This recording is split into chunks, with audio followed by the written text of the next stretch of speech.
The new managing director of the International Monetary Fund, Kristalina Georgieva, is the first person from the emerging market economy to head the IMF. Bulgarian national, she says, her goal is to strengthen the fund.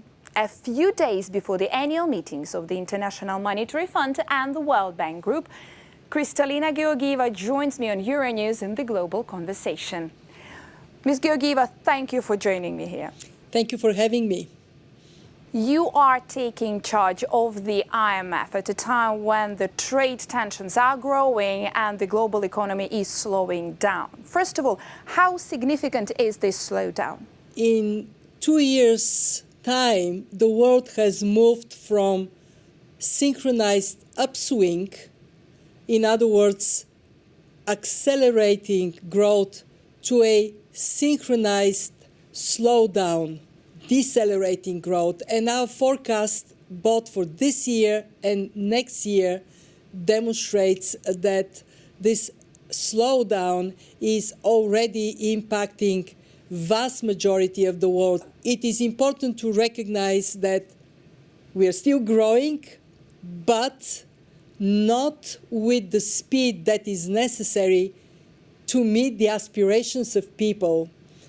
And when you look at the reasons why this slowdown, we ought to recognize that trade tensions are having an impact. In fact, the staff of the IMF has calculated the aggregate impact of trade tensions and came with a rather significant number.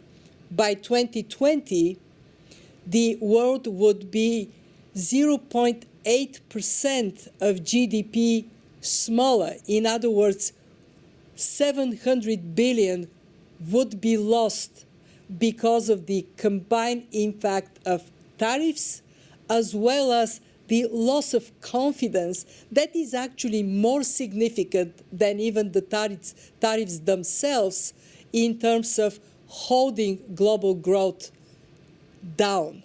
How do the current trade tensions between the US and China impact Europe? And what's your assessment on the trade tensions between the US and the EU? There is this incremental increase of tariffs announced or already implemented, and that is putting a dent on growth everywhere. And at the same time, we are mostly concerned that not only tariffs announced or implemented are bad for growth, but the overall environment of uncertainty, to which we ought to admit we have to add uncertainty coming from Brexit, uncertainty coming from geopolitical tensions in many parts of the world, that in this environment of uncertainty, the attitude of many investors is wait and see. So far, the slowdown has been more noticeable in manufacturing activities, but it is very possible that if uncertainty continues to dominate, and again, I want to stress it is not just trade that is causing uncertainty, we may see spillover in consumption, and therefore we are raising a flag saying, wait a minute, we have to think about reaching a better place for the sustainability of growth. Trade is good for growth, it is good for jobs, and very importantly, it is good for poverty reduction. One very fact that we don't talk much about is that the people that are most dramatically impacted when trade retrieves are the low-income households, because it is goods they buy that get to be more expensive in the absence of a free-flowing trade in the world. Ms. Georgieva, what are the main challenges and threats when it comes to Europe? Well, what we see in Europe is pretty much what we see in other advanced economies, and it is a slowing growth, inflation below target, and at the same time, the tools of monetary policy being quite extensively already used.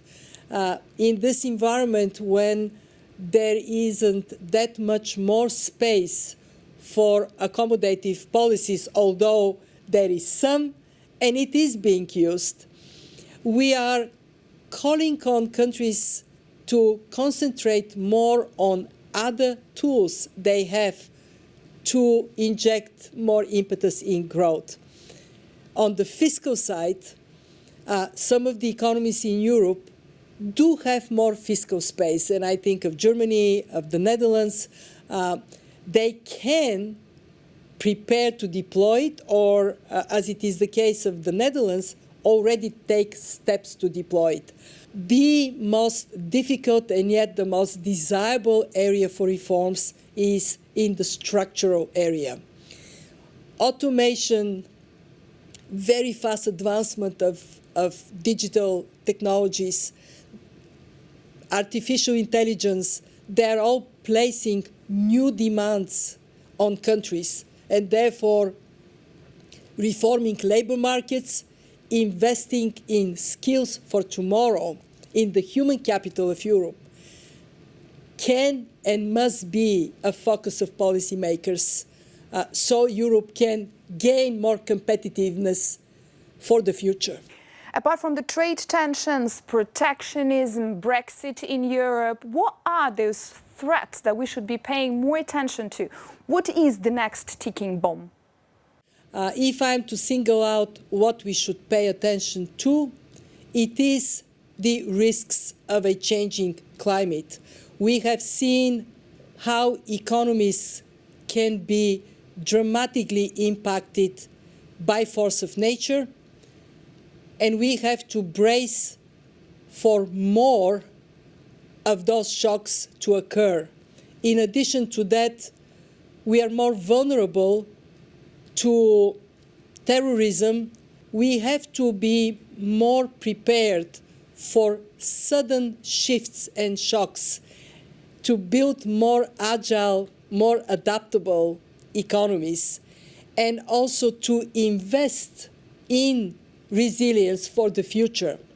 IMF Managing Director Kristalina Georgieva, thank you very much for this interview. Thank you.